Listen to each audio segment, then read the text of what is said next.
ဆုံမိုး၍ရှိခိုးကုသိုလ်ပူမျောမှန်လျော့ကြောကြသောယရဏတရားပနာမကောင်းမှုကုသိုလ်ကံစေရနာယနေ့ယခုသန္တာတော်ပြည့်ဆုတောင်းပြည့်ရွှေစေတီတော်တိဆောက်ရာတွင်ဗုဒ္ဓဝေယဝတ်စာပြုကြရသော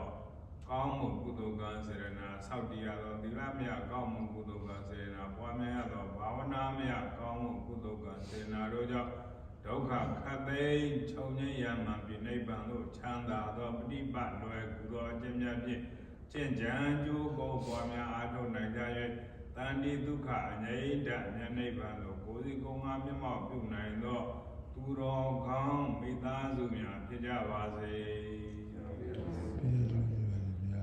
ကိုဘသီလဆောက်တည်ဖို့အထင်ကသမ္မာနာကတံဆိုတဲ့နေရာမှာနဝေကသမ္မာနာကတံလို့ဒါလေးပြောင်းဆိုမယ်နော်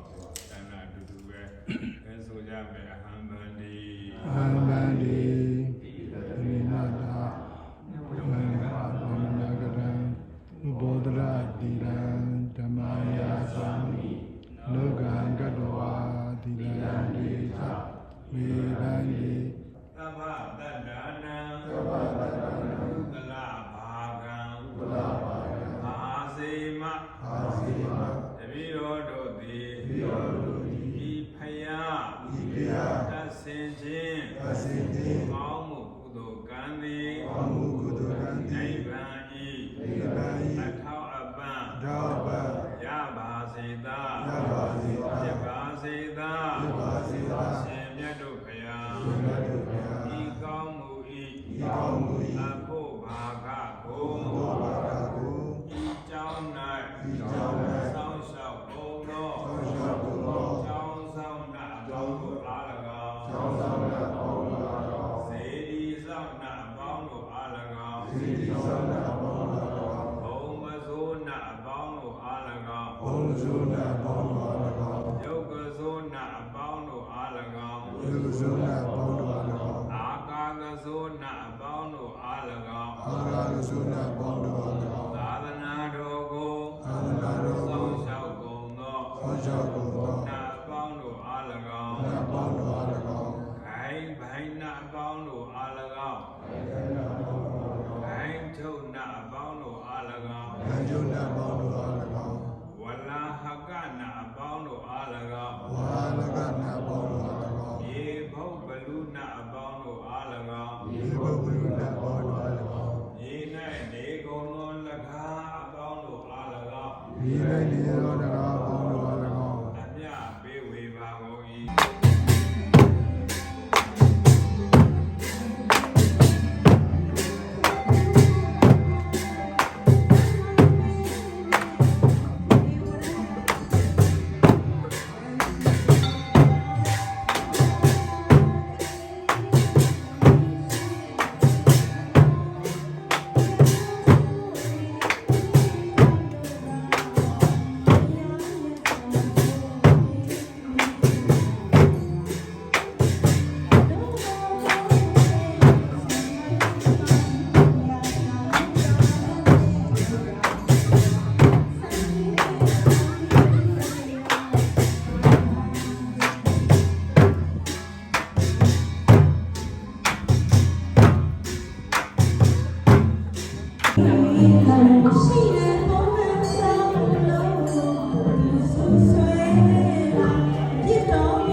Thank you.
Australia နိုင်ငံ Brisbane မြို့ဇေယျမောမြန်မာအကြောင်းနဲ့ဒီထားကိုယ်ဝယ်တော့ဆန္ဒတော်ဒီစူတောင်းကြီးခရီးစဉ်ကြီးတော်ဒီဝဲပထမနေ့ခန်းသားစီစဉ်ဖြစ်ပါလေခန်းသားစီစဉ်လေးတွေဆရာတော်မင်္ဂလာတော်အရှင်မြတ်များနဲ့ပြိတ္တပေါင်းလို့နမောတတ္တဒုက္ခရုပ်ဆိုအခမ်းအနားကိုဖွင့်လှစ်ကြပါလို့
1389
ခု ပြည့်ကျော်73ရက်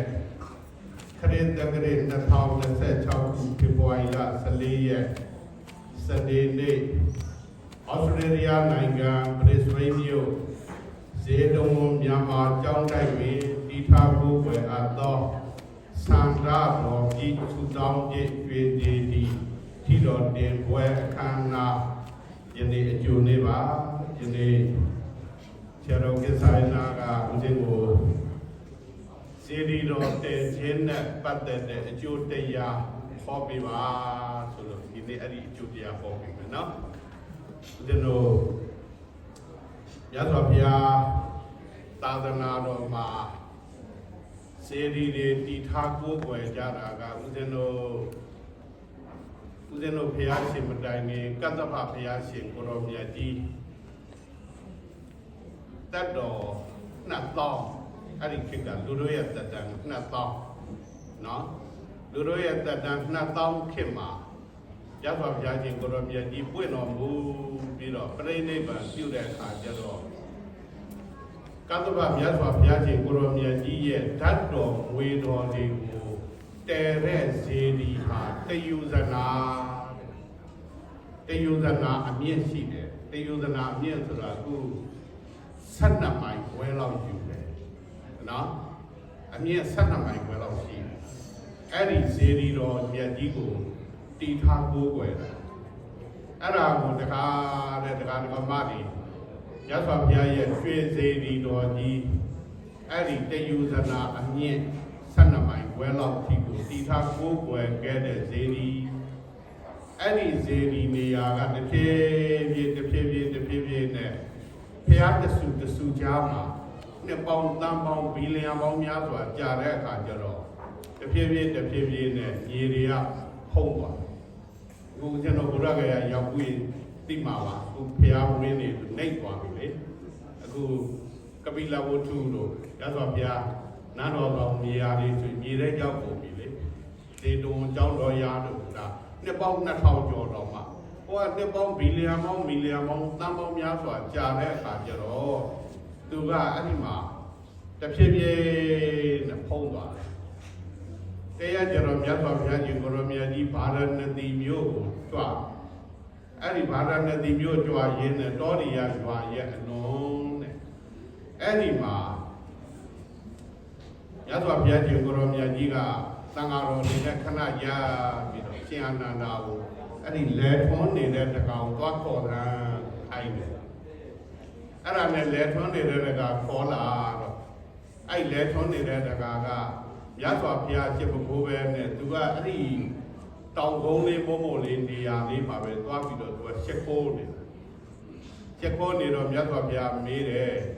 အသင်တကားတဲ့ဘာဖြစ်လို့အဲ့ဒီတောင်ဘိုးကိုရှစ်ခိုးနေတာလဲအရှင်ဘုရားတဲ့တပည့်တော်တို့ဆွေစဉ်မျိုးဆက်ပြောဆိုခဲ့တဲ့စကားတစ်ခုဟာဒီနေရာမှာစေတီရှိပါတယ်ဘုရားအဲ့ဒီစေတီကိုတပည့်တော်ရှစ်ခိုးခြင်းဖြစ်ပါတယ်အဲ့လိုပြောလိုက်တဲ့အခါကျတော့မြတ်စွာဘုရားသာဓုအင်မတန်မှကိုကြီးကျယ်တဲ့အကျိုးတရားတွေသင်ကြားရှိလိမ့်မယ်ယဟန်တော်တွေကဇဝေဇဝဖြစ်သွားတာမြတ်စွာဘုရားရှစ်ခိုးတာမဟုတ်ဘဲနဲ့ဒီနာတောင်ဘိုးကိုရှစ်ခိုးပြီးတော့မြတ်စွာဘုရားအင်မတန်မှအကျိုးကြီးမားတဲ့အခွင့်အရေးတွေကုသိုလ်ကောင်းမှုတွေရနိုင်မယ်အသင်ရှစ်ခိုးခြင်းဟာမှန်တယ်လို့မြတ်စွာဘုရားဘာကြောင့်ပြောတာပါလဲအဲ့ဒီလိုဖြစ်ကြတဲ့အချိန်မြတ်စွာဘုရားချက်သားတို့တဲ့အဲ့ဒီနေရာတခြားမဟုတ်ဘူးတဲ့ကတ္တဗဘုရားရှင်ကိုရောမြတ်ကြီးရဲ့ဓာတ်တော်မွေတော်တွေကိုတည်ထားကိုးကွယ်ခဲ့တဲ့နေရာဒါကြောင့်မို့အဲ့ဒီဓာတ်တော်မွေတော်တွေတည်ထားကိုးကွယ်ခဲ့တဲ့ဇေဒီကိုရှစ်ခိုးသည့်အတွက်ဒီအမျိုးကောင်းသားဟာအင်မတန်မှကြီးကျယ်မြင့်မြတ်တဲ့အကျိုးကိုရပါတယ်အဲ့ဒါနဲ့မြတ်စွာဘုရားကအဲ့ဒီရွှေဇေဒီတော်ကြီးပုံတော်တိုင်းတဘောတော်နဲ့ဖန်ဆင်းပြီးပြတယ်9ရက်တိတိအဲ့နာမှာတည်ပါတယ်အဲ့ဒီရွှေဇေဒီတော်ကြီးပုံစံနော်အဲ့တော့ဦးဇင်းတို့မြတ်စွာဘုရားပွင့်တော်မူတဲ့အခါကြပြန်တော့လေမြတ်စွာဘုရားရဲ့ဆံတော်ပထမဦးဆုံးရခဲ့တာ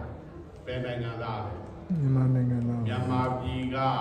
တပုဒ္ဒါနဲ့ဗန္လိကာရသော်ဘုရားဖြစ်ပြီးပြီဘယ်သူမှမတွေ့သေးဘူးနော်အဲ့ဒီအချိန်မှာနော်ရသော်ဘုရားဖြစ်ပြီးကြီးညိုတဲ့လူပေါ့နော်ဟိုဟုံကပုံနာတို့ဘယ်သူတို့အဲ့ကြားထဲမှာတော့ခဏတော့လာပြီးတော့ဘာလုပ်နေလဲညာလုပ်နေမေးတာမျိုးတော့ရှိတာပေါ့နော်မစကြည့်တဲ့ပြည်ဒီ9 ရက် 9 လီတတ္တဌာန9 ခုမှာနတ်တရားညွန်ကြားလို့တပုဒ္ဒါနဲ့ဗန္လိကာတို့ရောက်သွားတယ်မြတ်စွာဘုရားကိုအဲ့ဒီမှာဘုံသွမ်းနေနဲ့ဆက်ကလူတန်းရတယ်အဲ့ဒီမှာပထမဦးဆုံးဒွေဝါစိကတတနကုံဆိုသူတို့ခံယူအခုကခံယူကြတာကတေဝါစိကတတနကုံနော်ဒွေဝါစိကတတနကုံဆိုတော့မြတ်စွာဘုရားပွင့်ပြီးတဲ့အချိန်ကာလမှာဖယားနဲ့တရားပဲရှိသေးတယ်တန်ခါမပေါ်သေးဘူးနော်တန်ခါမပေါ်သေးလို့ဒွေဝါစိကတတနကုံကိုပထမဆုံးခံယူခဲ့တာလေမြန်မာနိုင်ငံသားတွေနော်အဲ့ဒီမှာမြတ်စွာဘုရားရဲ့ဆံတော်တွေချင်းမြင်ချင်းခံယူလိုက်ရတယ်သူတို့ရရှိခဲ့တယ်အဲ့ဒီကနေပြန်လာပြီးတော့ဦးဇင်းတို့ရွှေတကုံစေရီဆိုတာစပြီးတော့တည်ခဲ့ကြအဲ့ဒီစေရီတည်ခဲ့လို့သူနှစ်ပေါင်း2500ကျော်ဦးဇင်းတို့တရားဓမ္မတွေကုသိုလ်မရကြဘူးလားရပါတယ်ဗျာရန်ကုန်မြို့သွားရင်ဘာရင်သွားပူရတာ ရွှေတကုံသွားပူရတာနော်အခုချိန်ဒီလူတွေနတ်တွေနော်မြတ်တဲ့လောကမမြတ်တဲ့လောကအလုံးကိုကုသိုလ်တရားတွေရသွားစေတာတပုဒ္ဒါနဲ့ဗန္လိကာတို့ရဲ့ကျေးဇူးနော်အခုလည်းပဲဒီမှာဦးဇင်းကြည်နိုးလိုက်တာဦးဇင်းတို့အော်စတြေးလျတိုင်းလုံးမှာနော်ဓမ္မယုံနဲ့ဇေဒီနဲ့ဖယားနဲ့လမ်းနဲ့ကားဘာပြင်းနဲ့အားလုံးပြည့်စုံတာဆိုလို့ဓမ္မကြီးတို့ကြောက်အောင်တွေ့ရသေးတယ်နော်ဒါဦးသေးလည်းလောက်နေတော့ရှိသေးတယ်ဆရာတော်ကိစ္ဆာယနာဒါသူ့ရဲ့ဇွဲလုံးလနောက်ပြီးတော့ပံ့ပိုးတဲ့တရားဓမ္မတွေဆရာတော်ကလှုပ်ချင်ပေမဲ့လည်းနောက်ကတရားဓမ္မကလန့်တိုက်နေလည်းလှုပ်မရဘူးလေဟုတ်တယ်မဟုတ်လားမြန်မာပြည်နဲ့အများကြီးခက်ခဲတယ်မြန်မာပြည်မှာဟိုဇေဒီဖျားเจ้าပြန်တည်ရတာရမ်းလွယ်တယ်ဒီနဲ့စာရင်လေဒီမှာအစိုးရဘက်ကပါမစ်တရားတစ်မျိုးအခက်အခဲအမျိုးမျိုးနဲ့ကြားထဲမှာအခုဇေဒီတော်လဲတည်ထားဝင်ရပြီဒါသူကပါမစ်နဲ့ဦးသိန်းကြောင့်တဲတာဆိုပါမစ်မတင်တော့ဦးသိန်းမှာဒီလိုအုပ်ကုန်တော့မလုပ်ရဘူးအုပ်ကုန်လို့ရင်ကောင်းတယ်နဲ့ပြဿနာတက်မှာဆိုလို့အဲ့ဒါနဲ့ရိုးရိုးကြံကင်းတဲ့အောက်ကတော့တန်ကြီးလုံးပြီးတော့အဲ့ဒါမျိုးလုပ်ခဲ့ရတာပေါ့နော်ဒီလိုခိုင်ခိုင်မာမာမလုပ်ရသေးဘူးအခုနောက်ထပ်ဇေဒီတွေဖျားတွေဟိုတလောကဦးဇင်းပရီမီတင်လုပ်ပါတယ်ကောင်ဆယ်နဲ့နောက်ထပ်အဲ့ဒါတွေတင်ဖို့အခုအဲ့ပါမစ်လိုက်ကဒေါ်လာ2 သိန်းလောက်ပုံမှာနော်2 သိန်းလောက်ပုံမှာအဲ့ဒါအခုဆရာတော်ဒီမှာကိုတို့အခုဓမ္မယုံကြီးနဲ့ဇေဒီတွေနဲ့ဖျားတွေနဲ့ကျောင်းတွေနဲ့တွေ့ရတာအင်မတန်မှကြည်နူးစရာကောင်းတယ်နော်ဒါမျိုးတစ်ခုဖြစ်ဖို့ဆရာတော်ကိစ္ဆာယနာလည်းအခုငါကွာတဲ့ဒီမှာသာသနာပြုရတာနော်နှစ်ပေါင်းခု20မှဒါလေးပြီးတယ်နော်ကျန်တဲ့ဒီရေချမ်းမြေကြမှာလောက်ရတယ်အင်မတန်ခက်ပါတယ်နော်အဲ့လိုခက်ခဲတဲ့နေရာမှာကိုဒါဆရာကလက်တွဲပြီးတော့အခုဇေဒီတော်တည်ထားမယ်အဲ့တော့ဇေဒီတော်တည်ထားတော့ဒီဇေဒီမှာဓာတ်တော်မွေတော်တွေမပါဘူးလားပါပါဗျာအခုဒီမှာမနေ့ကလည်းဘုရားနေကစားတင်ပြီးပြီရသော်ဘုရားရှင်ကိုတော်မြတ်ကြီးရဲ့ဓာတ်တော်မွေတော်အဲ့ဒီဓာတ်တော်မွေတော်ကိုမုံညင်းသေးမြတ်သောဓာတ်တော်မွေတော်ဖြစ်ဖြစ်အဲ့ဓာတ်တော်မွေတော်တွေကိုရှ िख ိုးခြင်းပူဇော်ခြင်းเนาะအဲ့ဒါဓာတုဇေဒီခေါ်တယ်เนาะဇေဒီ၄မျိုးမှာဓာတုဇေဒီရသော်ဘုရားဓာတ်တော်တွေဓမ္မဇေဒီရသော်ဘုရားဟောကြားတော်မူတဲ့ဓမ္မခန္ဓာပေါင်း7400တော်ဩဒိတဇေဒီဆိုတာဒီမှာယေရှုမန္တရုပ်ပွားတော်တွေဇေဒီတွေเนาะဩဒိတဇေဒီပရိဘောဂဇေဒီဆိုတာဘောဓိဘယင်တို့မြတ်စွာဘုရားရဲ့အသုံးဆောင်ပစ္စည်းတို့အဲ့ဒါပရိဘောဂဇေဒီထိုက်တယ်เนาะအဲ့တော့အဲ့ဒီဇေဒီ၄မျိုးကိုမြတ်စွာဘုရားရှင်ကိုရောမြတ်ကြီးကတီထားကိုးကွယ်ပြီးတော့အဲ့ဒီပေါ်မှာဒိဋ္ဌံတေနေဗုတေသာပိသမေစိတ်တံတမံဖလံစေတောပနိတိဟေတုတိတတ္တာကိစ္ဆန္တိသုတ်ကတေ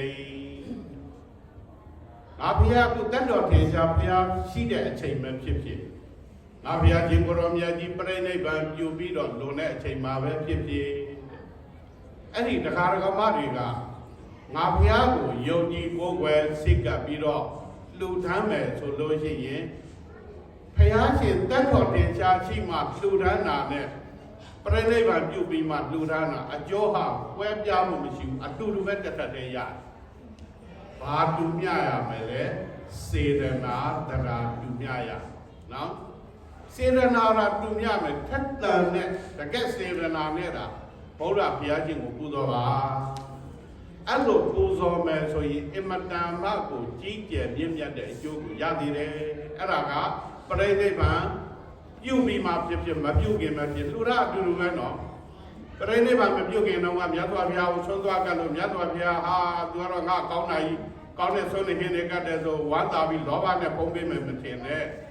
တက်တော်35ကလေးအဲ့ဒီတဏှာလောဘအကုန်ပယ်ပြီးသားခန္ဓာကိုယ်ယက်တီလို့ရအောင်အာဟာရပြည့်အောင်တတ္တဝါတွေတရားဟောနိုင်အောင်ပုံပေးခြင်းတာဖြစ်တယ်အခုလည်းပဲမြတ်စွာဘုရားပြိဋိဘံပြုပြီးတဲ့အချိန်မှာသွားလူလည်းဒီကြောင့်မို့အတူတူပဲเนาะအကျိုးတရားဟာအဲ့ဒါကြောင့်မို့ကုသိုလ်ကောင်းမှုတွေပြုတယ်အခုဇေဒီတဲမယ်ဆိုအခုပန်းလေးကကြစီမီလေးကကြရောက်တာနဲ့ဇေဒီသွားပြီးတော့ဘာလို့မှလဲဥချကြမှာဟုတ်တယ်မဟုတ်လားဥချကြချက်ကိုကြကုသိုလ်ကောင်းမှုတွေအများကြီးရကြကြောင့်မို့ဦးဇင်းတို့ဝိတ္တဘူတိခိဖျားရှင်ကိုရောမြတ်ကြီးလွန်ခဲ့တဲ့30နဲ့တကဘာထက်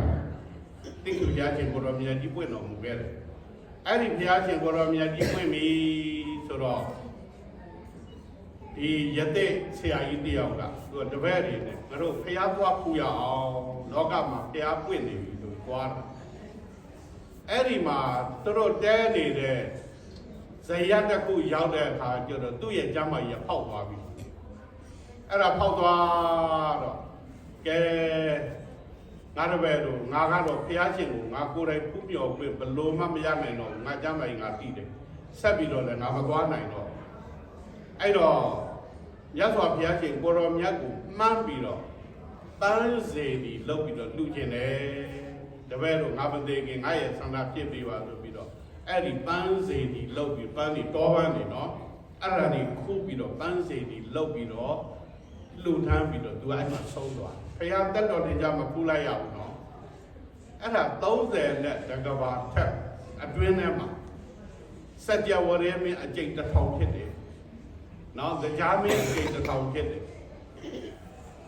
လူလောကနတ်လောကလူလောကနတ်လောကပဲကျင်လည်ခဲ့ရတယ်အပယ်၄ပါးကိုတစ်ခါမှမစင်ပါဘူးဒါကအပါဒထုပမထေဆိုပြီးတော့နာမည်ကြီးတယ်နော်နောက်ထပ်တစ်ပါးကျတော့သူကကျတော့မြတ်စွာဘုရားပြိဋိဘံပြုပြီးဘုရားပြိဋိဘံပြုပြီးလို့ကြားတော့သူရန်ဝမ်းနဲ့အဲ့ဒီတိခိပြာကိပေါ်တော်မြတ်ကြီးအဲ့တော့သူကဘာသွားလုပ်လဲဆိုတော့မြေချောင်းဖေးမှာသွားပြီးတဲပုံစီဒီလုပ်တယ်အဲ့ဒီတဲပုံစီဒီတဲပြီးတော့နေတိုင်းအဲ့ဒီတဲပုံစီဒီလေးကိုပန်းနေစီပြီးတော့သွားကတ်အဲ့ဒါအမြဲတမ်းသူအဲ့ဘဝမှာပြုတ်ခဲ့တဲ့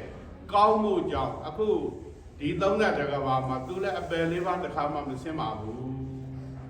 เนาะဒါအမတန်မှဒီကြီးကျယ်မြင့်မြတ်တဲ့အကျိုးတရားတွေဦးဇင်းတို့ဒီမှာနောက်ထပ်စာမလာတာဦးဇင်းပြခြင်းလို့ဒါဟိုဇေဒီဖျားကြောင်းကတဲတယ်ဆိုတာဘလောက်အကျိုးများတယ်ဆိုတာသိစေခြင်းလို့ပါဒကာဓမ္မတွေကိုเนาะဇေဒီတရားကြီးအကျိုးက29ပါးဆိုတော့အကုန်လုံးတော့တစ်ခါတည်းမမှတ်မိလို့ဦးဇင်းလည်းပြန်ဖတ်ပြပါနော်ဒါတိတိကျကျစာနဲ့ဖျားဟောအကျိုးတရားတွေရစေခြင်းလို့ပါနော်တချို့တလေကဇေဒီတဲ့အပြစ်တွေလျှောက်ပြောနေကြတယ်မျိုးစုံတွေတိုက်ကြခိုက်ကြလို့အဲ့ဒါတွေလည်းကောင်းတဲ့ဘာမှမထည့်နဲ့ကိုလှုပ်ရှားကြည့်တာလှုပ်ဟုတ်တယ်မို့လားနော်ကိုเจ้าမှာဒီเจ้าဒီမှာဆိုပရိသွေးမျိုးမှာဆိုဒါအခုပထမဦးဆုံးသောဇေဒီပဲလေဟုတ်တယ်မို့လားနေရာတိုင်းသွားတဲ့နေရာတိုင်းမှာဟိုစိတ်ကမြင့်ပြင်လည်းပဲမြင်နေရတော့ဩစတြေးလျတိုင်းလုံးเนาะဒီเจ้าနဲ့ရောက်မှဇေဒီတွေမြင်ရတော့တာဘယ်လောက်ကြီးနူးစရာကောင်းလဲအဲ့ဒါဒီမှာဇေဒီတရားချင်းအကျိုး29မျိုးအဲ့ဒါလေးဦးဇင်းသိနေကြလို့เนาะမစ္စည်းမဒေသ၌လူဖြစ်ရခြင်းဖျားပွင့်တဲ့အချိန်ကာလဒီမှာရောက်လို့ရှိရင်မစ္စည်းမတိုက်မှာလူသွားဖြစ်မှာသူကတရားလူတရားမြတ်ရဖို့လွယ်ပါလေပစ္စံတွေဒေသဒီမှာသွားလူဖြစ်နေရင်ဖျားကပွင့်နေတာက မျက်စိမှဒေတာကိုကအခြားဒေတာသွားလူဖြစ်နေရင်တရားလူရဖို့ဆိုတာတကယ်မလွယ်ဘူးလေအဲ့ဒါကြောင့်မို့မျက်စိမှဒေတာမှာလူဖြစ်ရခြင်းမြတ်သောယောက်ျားဘဝကိုသာရရခြင်းဒါကတော့ယောက်ျားအဖြစ်ကိုလူကြီးယောက်ျားအဖြစ်ပေါ့တချို့တလေကျတော့ဥမာရတော်ရာတို့ကျတော့လက်သိချင်းကဘာနဲ့သိပါရမီဖြစ်ကြတာမျိုးသမီးဘဝကြီးပဲလေဘာလို့လဲ तू ကမျိုးသမီးဘဝကိုနှစ်သက်တာအဲ့ဒါတော့မတူဘူးတချို့လေကျတော့မျိုးသမီးဘဝကိုဟိုညှင်းငွေတယ်ကောက်မှုပြုတယ်ဆူတောင်းတယ်ကောပကနတ်သားတို့ဆိုကောပိတာမျိုးသမီးကနေတရားမင်းရသားကြောကောပကနတ်သားဆိုသွားဖြစ်တာလေသူတို့ကြောတန်ဃာတွေဆွမ်းလောက်နေဒီမျိုးသမီးဘဝကိုသူတို့မလိုချင်ဘူးမျိုးသားဖြစ်ကိုလိုချင်တဲ့သူတွေတောင်းနေပြည့်တယ်ဒါကိုဆိုလာတာပေါ့နော်ဒါတော့မြတ်သောယောက်ျားဘဝရရှိလေခြင်းအိန္ဒြေချွတ်တက်မှုမဖြစ်ခြင်းနဲ့နော်မျက်စိကန္တာတို့အဲ့ဒါမျိုးတွေမဖြစ်ဘူးအပယ်လေးပါးသို့မလားရခြင်းဒွန်းဆန္ဒအမျိုး၌မဖြစ်ရခြင်းအောက်တန်းကြတဲ့ဒွန်းဆန္ဒအမျိုးမဖြစ်ရဘူးကျွန်မျိုး၌မဖြစ်ရဘူးနောက်ပြီးတော့လောကန္တရိငရဲတဲ့လောကန္တရိငရဲဆိုတာစัจ java လာကြီး၃ခုကြားထဲမှာတည်နေတဲ့ငရဲရှိတယ်ဒီစัจ java လာဘုဘစัจ java လာဘုဘစัจ java လာအဲ့၃ခုကြားမှာနေရောက်လည်းမရောက်အဲ့ဒါမှအေးခဲပြီးတော့နေတဲ့နေရာအဲ့ဒီမှာရှိနေတဲ့ငရဲသူငရဲသားတွေကတကောင်နဲ့တကောင်ကြိုက်ဖက်စားတော့ပြီးတော့သေအောက်ပြုတ်ကြဒါပေမဲ့ပြန်ရှင်ပြီးတော့တစ်ခါပြန်စားအဲ့လိုနေတဲ့လောကန္တရိငရဲဆိုတာစัจ java လာကြီး၃ခုကြားမှာရှိတယ်အဲ့လိုလောကန္တရိငရဲကိုမဖြစ်ရခြင်းရုံးမှာတော့အမျိုးနဲ့မဖြစ်ရခြင်းဘုံတဘောကြီးခြင်းရွှေဆင်းကဲ့သို့အစင်းလာခြင်းမြင်သူအပေါင်းတို့ချစ်ခင်ခြင်းကောင်းသောလတ်လာပါပေါ်များခြင်းကြည်ကြပါတာပြည့်စုံခြင်းကျွမ်းနွားဆင်မြင့်ကျွေးငွေယရနာပြည့်စုံခြင်းကြံစီသမျှပြည့်စုံခြင်းနမင်းကြီးဖြစ်ရခြင်းစัจ java ရင်းမြင့်ဖြစ်ကိုရခြင်းတရားမင်းအကျိန်တစ်ထောင်ဖြစ်ခြင်းစัจ java ရင်းမြင့်အကျိန်တစ်ထောင်ဖြစ်ခြင်းပရိသေရိအဖြစ်ကိုမရေနိုင်အောင်ရရှိခြင်းဖယားစုကိုရနိုင်ခြင်းတချို့တလေဖယားစုမှန်နေတဲ့ပုဂ္ဂိုလ်များဇေဒီဖယားတည်ပြီးမှပန်ရတယ်ဒါရှိရဆရာတော်ကြီးတွေကဇေဒီတွေဖယားတွေတည်ပြီးရဖယားစုမှန်ရတော့မှနော်အဲ့ဒါဖယားစုဖြစ်ကိုရတယ်ပစ္စေကဗုဒ္ဓအဖြစ်ကိုတောင်းရင်လည်းပစ္စေကဗုဒ္ဓစုကိုရတယ်တာဝကစုကိုလည်းတောင်းရင်ရနိုင်တယ်နော်အဲ့ကတာဝကမဟာတာဝကတွေမင်းပုံနာမြတ်သောအမျိုးသားဖြစ်ရခြင်းနော်ဒီခက်ကမင်းတွေကအမြတ်ဆုံးဆိုရင်အဲ့ဒီခက်မှာအမြတ်ဆုံးဖြစ်တဲ့မင်းမျိုးပေါ့ဒီခက်ကလူတွေကပုံနာမျိုးသားအမြတ်ဆုံးလို့ယူတဲ့အချိန်ဆိုရင်အမြတ်ဆုံးပုံနာဖြစ်တာပုံနာမျိုးထဲမှာဘာလို့လဲဆိုဖျားကျင်နေဆိုလဲဒီတိုင်းပဲသူတို့ဟိုနောက်ဆုံးဖျားဖြစ်မဲ့ဘဝမှာလူလောကမှာဘယ်အမျိုးဟာအမြတ်ဆုံးလဲသူကအဲ့ဒီဟာကိုကြည့်ရတယ်အမြတ်ဆုံးမျိုးမှာပဲသူတို့ကလူဖြစ်တယ်တချို့လေခက်တွေကြတော့ပုံနာတွေကအမြတ်ဆုံးလို့ယူဆနေတဲ့ကိစ္စဆိုအဲ့ဒီပုံနာမျိုးမှာသွားပြီးတော့လူဖြစ်ပြီးမှဖျားဖြစ်ကိုယူတယ်ရှင်မြင်းဟာအမြတ်ဆုံးဖြစ်တယ်ဆိုရင်ရှင်မြင်းအမျိုးမှာသွားပြီးအမြတ်ဆုံးဖြစ်ကိုယူတယ်တဲ့နော်အဲ့တော့အကျိုး6ပါးနဲ့ပြည့်စုံခြင်းချမ်းသာလက်ပေါ်ချမ်းရများခြင်းပညာကြီးခြင်းတဘောကြီးမာခြင်းအနာကင်းခြင်းအသက်ရှိခြင်းပညာရဲခြင်းအကြမြင်များခြင်းချက်ပွယ်သောရုပ်ရှိခြင်းတန်တရာကျင်လည်ရသည်ရှိသောမတိုင်းရှင်အပ်သောကြီးသိမ်ချမ်းသာတို့ကိုရရှိစေခြင်းနောက်ဆုံးနိဗ္ဗာန်ရွှေပြည်မြတ်ကိုရရှိနိုင်ပါတယ်ဒါကတော့ဦးဇင်းတို့ဖျားတည်ကြတဲ့တရားဓမ္မတွေရရှိနိုင်တဲ့အကျိုးတွေနော်အဲကြောင့်ဦးဇင်းတို့ဖျားတည်တယ်ဆိုတဲ့အခါကျတော့ဘုတို့ရဲ့ဖျားတွေထဲမှာဓာတ်တော်တွေဝေတော်တွေဒီထဲမှာထည့်ထားတယ်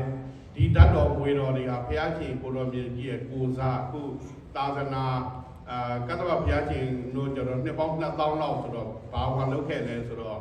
ခန္ဓာကိုယ်ကဒီတိုင်းပဲအစိတ်ပေါ်မှာမခွဲဘူးခန္ဓာကိုယ်ကနော်ဓာတ်တော်ကအလုံးခဲလိုက်ကြည့်ပေါ့နော်အခုဦးဇင်းတို့ဘုရားရှင်ကျတော့သာသနာနှစ်ပေါင်းများစွာကြံရဖို့ရအတွက်ဒကာဒကမတွေကိုးကွယ်ဖို့ရအတွက်ကိုသူကဓာတ်တော်ဝေတော်ကိုအကုန်လုံးဒိဋ္ဌံပြီးတော့ဖွက်ချပေးထားတယ်အဲ့ဒီဓာတ်တော်ဝေတော်တွေအနှံ့ဒါဦးဇင်းတို့ဟိုရောက်ရှိလာတယ်ရောက်ရှိလာဆရာတော်လည်းဒီမှာအများကြီးဒါအကုန်လုံးဓာတ်တော်ဝေတော်တွေခုစေတီတော်ကြီးတွေထဲမှာထည့်ပြီးတော့ဌာပနာတယ်အဲ့တော့ကိုကရှစ်ခိုးတဲ့အခါမှာတကယ်ဒိဋ္ဌံတွေနေဘူးတွေစာပြီးဖြစ်ဖို့ပါပဲတက်တော်ထင်ရှားဖျားခဲ့လို့အာယုယူပြီးတော့ဒီစေတီကိုရှစ်ခိုးမယ်ပူဇော်မယ်အဲ့ဒါမျိုးလုပ်မယ်ဆိုအင်မတန်မှအကျိုးများတယ်နောက်ထပ်ဒီမထေရဘာရှိသေးတယ်အဲ့ဒီမထေရဘာကျတော့သူ့ရဲ့ဘဝကျတော့သူကဘာလုပ်လဲအဲ့ဒီဇေဒီကိုသူ့ရဲ့အရင်ဘဝတုန်းက တော်ဒီအုပ်ဖုံးနေတဲ့ဈေးဒီအဲ့ဒီဈေးဒီကိုသွားပြီးတန်ရှင်းလို့အဲ့ဒီကနေမှသူလည်းဘဝပေါင်းများစွာကိုအဲ့ဒီနတ်ပြည်တွေမြမပြည်တွေအခုပြောတဲ့ဒီစီးစိမ်ချမ်းသာမျိုးတွေသူရရှိခဲ့တဲ့အကြောင်းကိုဒါထပ်ပြီးတော့ပြောထားတာရှိပါတယ်ဒါအခုပြောတဲ့ဟာတွေကတော့ဦးဇင်းတို့တရားတော်မတွေအခုဈေးဒီတဆုတဲတယ်ဆိုတာဘလောက်အကျိုးများတယ်လို့သင်သိနေကြလို့နော်အခုဈေးဒီတဆုတဲလိုက်တယ်ရောက်တဲ့လူတွေဩအကြောင်းမှဈေးဒီရှိတယ်တဲ့ဆိုပြီးတော့သွားပြီးတော့ဈေးဒီမှာချက်ကိုကြမယ်ဥခိုက်ကြမယ်ပန်းနေတူကြစီမီတွေတူကြတောက်တော်ရည်တွေကတ်ကြအဲ့ကတ်တိုင်းမှာသူတို့ကလည်းလက်ဖြောက်တစ်ချက်ဒီကုသိုလ်ဂရီသိမ့်နေချင်ဖြစ်တယ်နော်အဲ့ဒီလိုပဲလောက်ခဲ့တဲ့တည်ထားခဲ့တဲ့တရားဓမ္မတွေလှူဒန်းခဲ့တဲ့တရားဓမ္မတွေဆရာတော်သမတော်တွေအဲ့ဒီကုသိုလ်အကျိုးတွေပြန်ရအခုတပုဒ္ဒဗာလိကာတို့ဒီသူတို့ရဲ့ကျေးဇူးကြောင့်ရွှေဒဂုံဘုရားကြီးကအခုနှစ်ပေါင်းထောင်နဲ့ချီပြီးတော့လူတွေကုသိုလ်ရအဲ့ဒီလိုပဲဒီမှာလည်းပဲတည်သွားတဲ့ပုဂ္ဂိုလ်တွေရဲ့ကျေးဇူးအဲ့ဒါကြောင့်မို့ဒီကတရားဓမ္မတွေကျေးဇူးအင်မတန်ကြီးတယ်နော်ဖះတဆုတဲလိုက်ပြီးမြတ်စွာဘုရားတဆုကိုလက်ချီမိုးရှစ်ခိုးခြင်းလေးတစ်ချိန်ပြုလိုက်ရင်တော့မှတေခါနာလီအချိန်မှာနော်ဘာကုသိုလ်မှမရှိတဲ့ပုဂ္ဂိုလ်တွေနော်မထကုန္ဒလီတို့တလုံးဘာမှကုသိုလ်မရှိဘူးမြတ်စွာဘုရားဩဒီကလေးသေတော့မှငါကဲအောင်မှာပဲဆိုရောင်ကြည်တော်လေးလွတ်ပြီးတော့အဲ့ဒီရောင်ကြည်တော်လေးနဲ့စိတ်ကလေးနဲ့ကြီးညိုတဲ့စိတ်ကလေးတစ်စိတ်လေးဖြစ်လိုက်တာနဲ့ပဲဒီခါတဲ့ဒီနေ့တောင်းနေတာတက်ပြီးသွားဖြစ်ရကြောင့်မို့မိလိုက်နာမင်းကြီးမဲတယ်အရှင်နာဂသေနာကိုအရှင်ဘုရားတဲ့တက်လုံးဘာကုသိုလ်မှမရှိတဲ့လူတွေဟာဘုရားရဲ့ဂုဏ်တော်ကြောင့်ချက်ချင်းကြီးဒီနတ်ပြည်တွေဖြစ်ရတာဘယ်အကြောင်းကြောင့်ပါလဲအဲ့မှာဗာပြောလဲဆိုတော့တခါတော့မင်းကြီးတဲ့ဒီကြောက်စီရဲ့ခဲကိုရေထဲထိုင်ပါဖြစ်ပါလေမြုပ်မှာပေါ့ဗျာကြောက်စီရဲ့ခဲကမြုပ်တဲ့မျိုးပဲတဲ့အဲ့ဒီကြောက်စီရဲ့ခဲကိုလေလေတင်မောတွေနဲ့အဲ့ဒီပေါ်သွားတင်ရင်မြုပ်မလားတဲ့မမြုပ်ပါဘူးဗျာအေးဘာကြောင့်မမြုပ်တာလဲဆိုလေတွေဖောက်နေကဲတင်သူတို့ကဈာခံပေးထားလို့အခုလည်းဗုဒ္ဓဘုရားရှင်ရဲ့ဂုဏ်တော်ခံပေးထားရင်နောက်ဆုံးတလုံးကုသိုလ်မရှိတဲ့လူတော်နောက်ဆုံးသေဂာနာတိမှာဗုဒ္ဓရဲ့ဂုဏ်ကိုအာရုံပြုပြီးသေနတ်ပြီးတဲ့အဲ့ဒါဗုဒ္ဓနုတ္တိရဲ့စွမ်းအားပဲเนาะရသော်ဘုရားတကိုးခုံเนาะအဲ့ဒါကြောင့်မို့ဦးဇင်းတို့အခုဇေဒီလေးဒီခါပို့ပဲဒါဝမ်းတာရဖြစ်တယ်လူတွေနတ်တွေအတွက်အမတန်ကုသိုလ်ထူးတယ်เนาะအဲ့တော့မြတ်တဲ့လောကမမြတ်တဲ့လောကအဲ့ဒါဒီအများကြီးကုသိုလ်တရားတွေရရှိနိုင်ပါတယ်ဆိုအဲ့ဒီဇေဒီရဲ့အကျိုးအကြောင်းလေးကိုပြောတာပါเนาะနောက်ထပ်ကဆရာတော်ဘာထဟောခိုင်းအဲ့နည်းနည်းလေးထပ်ပြောပဲသီလရှင်တွေယဟန်တွေတော်တော်တွေဝတ်တယ်ဆိုတော့အဲ့ဒီအတွက်လည်းနည်းနည်းဟောပါဦးနည်းနည်းမျှဟောเนาะအဲ့တော့မြတ်စွာဘုရားသာသနာမှာသာသနာအမွေခံဆိုတာကြည့်ပါတယ်เนาะတိတိဓမ္မသောကမင်းကြီးကသာသနာသူကြည်ညိုသွားတဲ့အချိန်မှာရေတွင်းပေါင်း7400ရေကန်ပေါင်း7400လူတယ်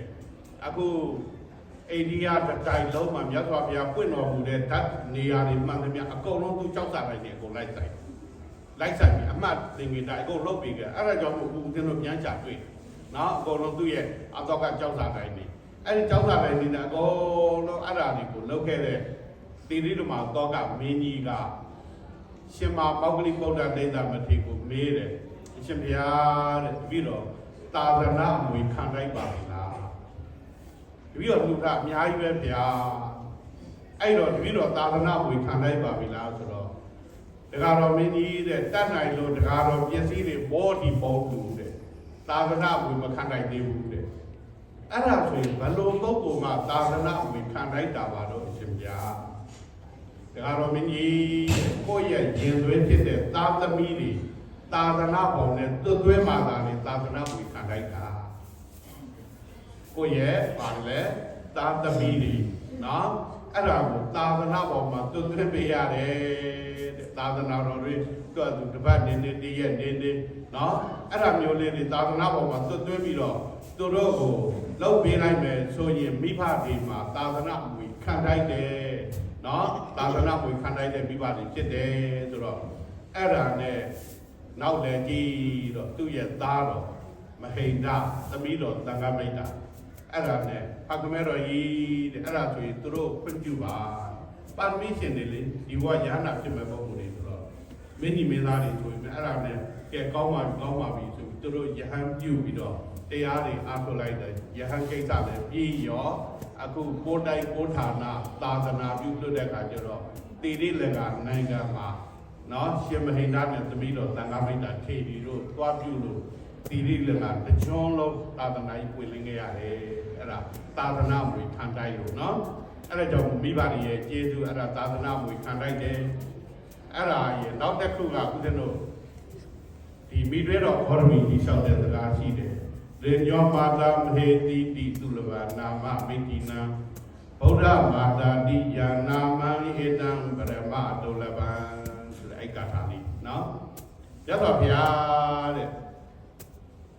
တပည့်တော်ဘဝတန်တရာတွေကိုပြန်ပြီးတော့ကြည့်လိုက်တဲ့အခါကျတော့ဧကရေမင်းတွေရဲ့မဲတော်တွေပရိသရိမင်းတွေရဲ့မဲတော်တွေ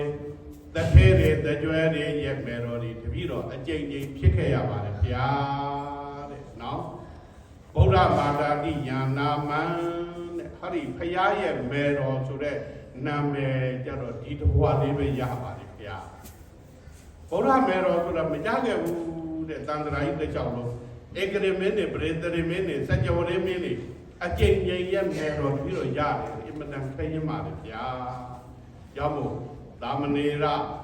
ကိုရင်နေရဲ့မဲတော်ယဟန်နေရဲ့မဲတော်ဖြစ်ခွင့်ဆိုတာလည်းအမှန်တန်မှခဲရင်ပါတယ်နော်ရောက်မို့မြတ်စွာဘုရားတော်မှာအခုလေးသိချိန်ကဘာတသိမ့်ပါမီဖြည့်တဲ့အထက်မှာဦးဇင်းတို့စာထဲမှာတော့ကိုးဘဝပဲပြယဟန်ဘဝရကိုးဘဝတော့ပဲရပါတယ်နော်အဲ့ဒါကြောင့်မို့ဦးဇင်းတို့တရားတော်မှာတွေအခုလိုသာသနာတော်တွေမှာရှင်ပြုကြတယ်ရန်ခံကြတယ်သီလရှင်တွေဝတ်ကြတယ်အရင်တော့ပိတ်ကူမှာရှိတာပေါ့နော်သမီးတို့တရားမိတ်တာတို့တိဖို့ကျွန်းရနောက်ပိုင်းလောက်မှာသာသနာနှစ်900ရဲ့နောက်ပိုင်းတော့ကျွန်တော်ပိတ်ကူမှာတွေတဖြည်းဖြည်းနဲ့ကွယ်ပြောက်တယ်အတိအကျတော့ဘယ်တော့ဆိုတာတော့မသိဘူးပေါ့နော်တဖြည်းဖြည်းနဲ့ပိတ်ကူမှာတွေကွယ်ပြောက်သွားတော့အခုသီလရှင်ဆိုတဲ့အဖြစ်နဲ့ဒါမြန်မာပြည်မှာအဲ့လိုတွေနဲ့စပြီးတော့သီလရှင်ဝတ်ကြတာပေါ့နော်သီလရှင်ဝတ်ပြီးတော့ဒါကိုနိုင်တဲ့လောက်7ပါးသီလ9ပါးသီလ7ပါးသီလကိုနိုင်တဲ့သီလတွေစောင့်တည်တယ်အဲ့ဒီသီလစောင့်တည်ခြင်းဒီပဲလေအင်မတန်ကြိုးများတာနော်ကြောင့်ကျောင်းမာယဝိတာကောင်မြတ်စွာဘုရားစေတမီဥပုသ်သီလစောင့်လားဒီပြတော့တခါတည်းမှာပြရတယ်ဩဒါတော့လူသက်တန်တိုးတော့တခါတည်းစောင့်လာလားမြတ်စွာဘုရားအားမရဘူးနော်အဲ့ဒါကြောင့်မို့မြတ်စွာဘုရားဥပုသ်သီလကိုအမြဲတမ်းစောင့်နေခြင်းတာဘလောက်ကြီးအကျိုးကြီးလဲဆိုတော့နော်ဒါအခုသီလရှင်တွေပို့လိုက်တယ်တရက်သီလလေးနဲ့နေကြီးဘလောက်အကျိုးများလဲဆိုတော့မြတ်စွာဘုရားချက်သားတဲ့ချက်သားချက်သမီးတို့တဲ့ဒီ7ပါးသီလဥပုသ်သီလကိုတရက်စောင့်တည်တာဒီနော်လူပြည်စัจ java ရေမင်းဖြစ်ရခြင်းနဲ့တာတယ်ဥပုသ်သီလတရားရဲ့အကျိုးနဲ့စัจ java ရေမင်းရဲ့အကျိုးကိုနှိုင်းရှင်16စိတ်လို့တစ်စိတ်မမီဘူးတဲ့။ဘာကြောင့်ဘလောက်ကွာလာလဲဆိုတော့ဒီဥပုသ်သီလစောင့်တည်တဲ့ပုဂ္ဂိုလ်တွေရောက်ကြည့်သွားတဲ့နတ်ပြည်မှာခံစားရတဲ့နတ်စည်းစိမ်ဆိုတာလူပြည်ကစัจ java ရေမင်းနဲ့ရှင်ရင်လူပြည်ကစัจ java ရေမင်းဟာအထီးကျန်လူမွဲချမ်းသာတော့ပဲရှိတယ်။နတ်စည်းစိမ်နဲ့ရှင်ရင်နော်လူစည်းစိမ်တော့ဘာမှမပြောပါဘူး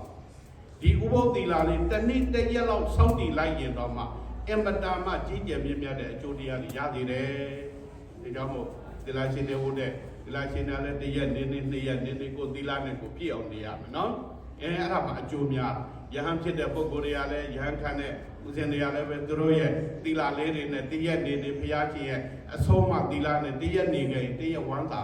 နော်။အဲ့ဒါကြောင့်2ရက်နေခဲ့2ရက်ကိုယ်လေးတွေဆိုလည်းသူသီလလေးတွေနဲ့သူနေနိုင်အောင်ပေါ့နော်။အဲ့ဒါလိုလေးတွေကြိုးစားပြီးတော့လုပ်လိုက်ရင်တရက်နေရရင်တရက်တန်ဖိုးရှိအဲ့ဒါကြောင့်မို့သာသနာပေါ်မှာအခုသင်္ကန်းဝတ်ကြတယ်အဲ့တော့မိဘတွေဆွေမျိုးတွေကလည်းဘာကုသိုလ်ရသင်္ကန်းလူရတဲ့ကုသိုလ်တွေရပြန်နော်ဟောသာသနာမှာသင်္ကန်းတွေမလူခဲ့တဲ့အခါကျတော့အကျိုးကအင်မတန်ခိုင်းရနေနော်အခုဦးဇင်းတို့ပုဂ္ဂုတာတိမင်းကြီးတို့ဆိုမြတ်စွာဘုရားဓမ္မတရားနာတယ်တရားနာပြီးတော့အနာဂတ်တည်တယ်မြတ်စွာဘုရားတပည့်တော်ယဟန်ပြုခွင့်ပေးပါတော့ဘုရားချက်သားသပိတ်သင်္ကန်းရှိလားလို့မေးတာပြီးတော့မပါဘူးပြတယ်ဖယားရှင်လည်းဆိုသပိတ်သင်္ကန်းမကြည့်ပဲနဲ့ဘယ်သူမှယဟန်ပြုမပေးဘူးတဲ့ကိုယ့်ကိုသွားချတယ်သွားချရင်းနဲ့အဲ့မှာဆုံးသွားတာပဲနော်အဲ့ဒါကြောင့်ဘာဟိယရာဓုစီရိယတို့ဆိုလည်းဒီတိုင်းပဲနော်သင်္ကန်းသပိတ်သွားချရင်းနဲ့အဲ့တော့အတိတ်ဘဝတွေတုန်းက တို့လူခဲ့တဲ့အလူတွေမပါလို့လားအဲ့တော့စားတော့ဘာပြလဲဆိုလူတဲ့အလူမှာတချို့တွေကလည်းသင်္ကန်းမပြုခဲ့ဘူးမှာပဲဒါပေမဲ့နိဗ္ဗာန်တပစ္စည်းရောနိဗ္ဗာန်ကိုမှန်းပြီးလူတဲ့အလူမျိုးမဟုတ်ဘဲနဲ့ဟိုဆုတောင်းဒီဆုတောင်းနဲ့အဲ့မှာဈာကာလကုန်တာလည်းဖြစ်နိုင်တယ်တဲ့စားတော့အဲ့လိုပြအဲ့တော့လူကြတဲ့အလူတွေမှန်သမျှလည်းဘာပဲလူနိဗ္ဗာန်ကိုဆုတောင်းပြီးလူရင်တော့အဲ့ဒါနိဗ္ဗာန်ရသည့်ဘဝတောင်ကြိုးပေးပါလေနော်အခုဒေဒီဖျားတွေဒီတာကိုယ်ဝဲလူကြတဲ့ပုဂ္ဂိုလ်တွေကလည်းလူစည်းစိမ်နတ်စည်းစိမ်ပြမစည်းစိမ်လိုချင်လို့ပေါ့တို့ရတော့ပုဏ္ဏတေလွတ်တဲ့နိဗ္ဗာန်ကိုရပါရစေဗျာနော်မြတ်စွာဘုရားသာသနာတော်မြတ်ကြီးမှာတပည့်တော်ဆွမ်းသင်္ကန်းကြောင်းစေပစ္စည်းလေးပါးတွေလူရခြင်းသည်လည်းပဲတပည့်တော်ဒီပုဏ္ဏတေလွတ်တဲ့နိဗ္ဗာန်ရပါလို့ဘုရားဒီဆင်းရဲဒုက္ခမှာလွတ်ရပါလို့ဘုရားဆိုပြီးတော့ခန္ဓာရဲ့ဒုက္ခကိုအပြစ်ကိုမြင်အောင်ကြည့်အပြစ်ကိုမြင်အောင်ကြည့်ပြီးတော့ကိုကလူလိုက်လို့ရှိရင်အိုဒုက္ခတွေရှိတယ်နာဒုက္ခတွေရှိတယ်သေဒုက္ခတွေရှိတယ်နောက်ထပ်ဘဝတွေရရင်လည်းဒီဩနာသေးပဲပြန်လာအောင်ဒီကြောင့်မို့မြတ်စွာဘုရားသားတော်ရာဟုလာကိုချက်သားတဲ့ဒီလောကကိုနောက်တစ်ဖန်ပြန်မလာရအောင်လုပ်ပါဘာလို့လဲဆိုဒီလောကကြီးပြန်လာရင်ဒီပြဿနာတွေနဲ့ဒီဒုက္ခတွေနဲ့ဒါပဲရင်ဆိုင်နေကြအောင်ပါနော်အဲ့ဒါကြောင့်မို့ဦးဇင်းတို့တရားတော်မတွေကလည်းဘာစုတောင်းတပည့်တော်ပြုသမျှဩနာသေးဒုက္ခလွတ်တဲ့ဘဝကိုရရပါလို့နိဗ္ဗာန်ကိုရပါလို့နိဗ္ဗာန်ကိုဆုတောင်းပြီးတော့ကောင်းမှုတွေပြုပါအဲ့တော့ဦးဇင်းတို့တရားဒီကုန်းချုပ်ပါတော့မယ်အဲ့တော့အလုံးသောဦးဇင်းတို့တရားဓမ္မတွေဒီနေ့ဦးဇင်းနှစ်မျိုးဟောခဲ့ပါတယ်နော်နံပါတ်1ကဇေဒီတရားချင်းရဲ့အကျိုးနော်အဲ့တော့ဆရာတော်ကိစ္စရနာနဲ့အလုံးသောတရားဓမ္မတွေဇေဒီတော်ကြီးဖြစ်မြောင်တည်ထားကိုယ်ဝဲကြတဲ့ဇေဒီတွေဘုရားတွေကြောင်းကန်နေဖြစ်တဲ့အဲ့တော့လာသမျှလူတွေအကုန်